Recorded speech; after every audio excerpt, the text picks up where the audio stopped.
Cela fait plus de 3 jours que le petit sous-marin Titan est porté disparu. Parti en direction de l'épave du Titanic le 18 juin, ses 5 passagers à bord, dont le français Paul-Henri Narjolet, spécialiste mondial du Titanic, disposaient d'une réserve d'oxygène de 70 à 96 heures. Alors que des recherches actives sont menées, les gardes-côtes américains ont annoncé mercredi matin avoir détecté des bruits sous l'eau qui pourraient être un signe de vie. Mais peut-on vraiment les sauver? Nous sommes encore davantage convaincus qu'il y a des raisons d'espérer, a déclaré Richard Garriott, président du Explorers Club, un groupe d'exploration privé dont est membre le milliardaire britannique Hamish Harding, l'un des passagers du Titan. Mais retrouver le petit submersible de la compagnie privée OceanGate s'avère particulièrement complexe. Celui-ci a plongé à 3800 mètres, une profondeur exceptionnelle, ce qui diminue drastiquement les possibilités de sauvetage. La pression au niveau de l'épave du Titanic atteint les 380 bars, soit plus de 380 kg de pression par centimètre carré. Je vous laisse imaginer la force exercée sur le Titan, confie le plongeur expérimenté Alexis Rosenfeld, qui enchaîne les expéditions dans les océans.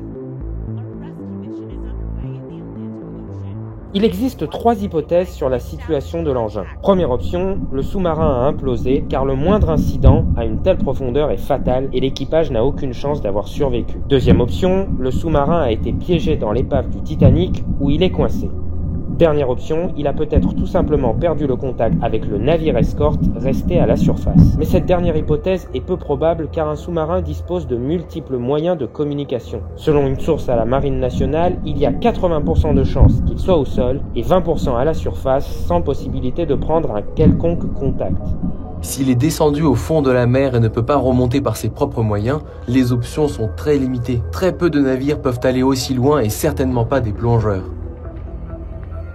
Les recherches sous l'eau par sonar sont aussi très incertaines. Pour que les sonars fonctionnent, il faudrait ou que l'appareil continue de se déplacer, ou qu'il ne soit pas encastré dans la vase au fond, ni masqué, selon un ingénieur de la Marine nationale. Mais quelle technique pourrait sauver le Titan? À l'heure actuelle, la méthode la plus crédible selon les experts est le renflouage. L'opération consiste à accrocher des bouées d'air sur l'appareil pour le faire remonter à la surface via un robot téléopéré capable d'atteindre une très grande profondeur. Mais on a très peu de moyens industriels capables de comprimer de l'air à des pressions au-delà des 400 bars, ainsi que les amener et employer sur zone.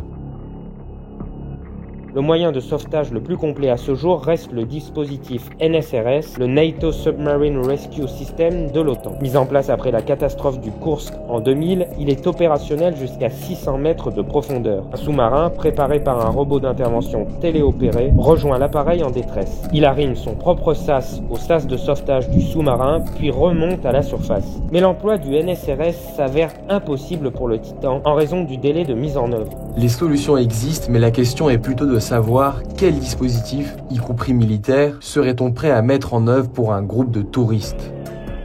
De plus, le système NSRS, basé en Écosse, est certes transportable par avion, mais lourd et volumineux. En fait, le système serait, de loin, la manœuvre la plus profonde de l'histoire.